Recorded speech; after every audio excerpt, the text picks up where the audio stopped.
Wednesday, November 2nd, marked the 48th day of the nationwide uprising in Iran. Actually, there were continuous protests and demonstrations in various parts of Iran. Merchants in the Kurdish cities of Sanandaj, Saqqez, Mahabad, Bukhan, and Bane closed their shops and launched another round of general strike in solidarity with the nationwide uprising. That followed a restive night of protests in several districts of Tehran and in cities of Iraq and Elam, among others. Last night in the city of Dehloran in Elam province also saw major confrontations between protesters and the regime's security forces. They clashed and the clashes continued well into the night. A few cases of protests today.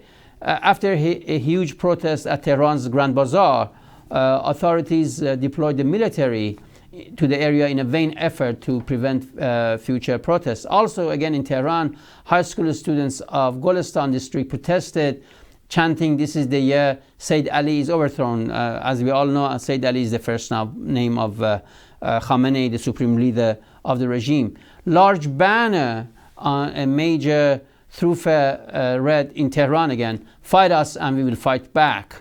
In Noshar, which is in Mazandaran province in northern Iran, protesters gathered to mark the 40th day of Hannan-e-Kiyaz murder by the regime security forces. They also chanted, "This is the year Sayyid Ali is overthrown." In Zahedan, which is the capital of the Sistan Baluchistan province in southeast of Iran, protesters chanted in national unity against the regime. Their slogan was very telling. They chanted, "Kurds, Baluchis, Azaris, freedom and equality," which clearly showed that the Iranian people throughout the country, regardless of their ethnicity, are all calling for the overthrow of the regime and freedom.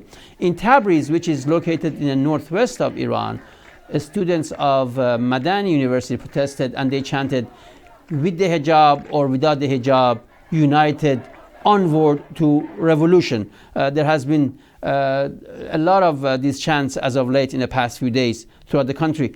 And despite the ongoing, resilient, and unprecedented uprising against the regime, today the regime's leader, Ali Khamenei, repeated his infamous accusations that the foreign nations are fomenting the protests across the country. This was very much reminiscent of the remarks by the former Shah in his last days. Khamenei, in his remarks, said that he has no problem with the youth who are on the streets as they are our own kids. That's what Khamenei said. And he went on to say that the presence of some teenagers and young people in the streets is on the surface the issue. But these are our own children and we have no argument with them as they entered the field due to some excitements. But the important ones are the main directors who entered with a plan. It is all the while that Khamenei's security forces have so far killed at least 40 teenagers and younger children on his direct orders for a major crackdown. Actually, the regime's increasing violence against the university and high school students have entrenched anti-regime sentiments among the young population and their families, encompassing a broad population of Iran.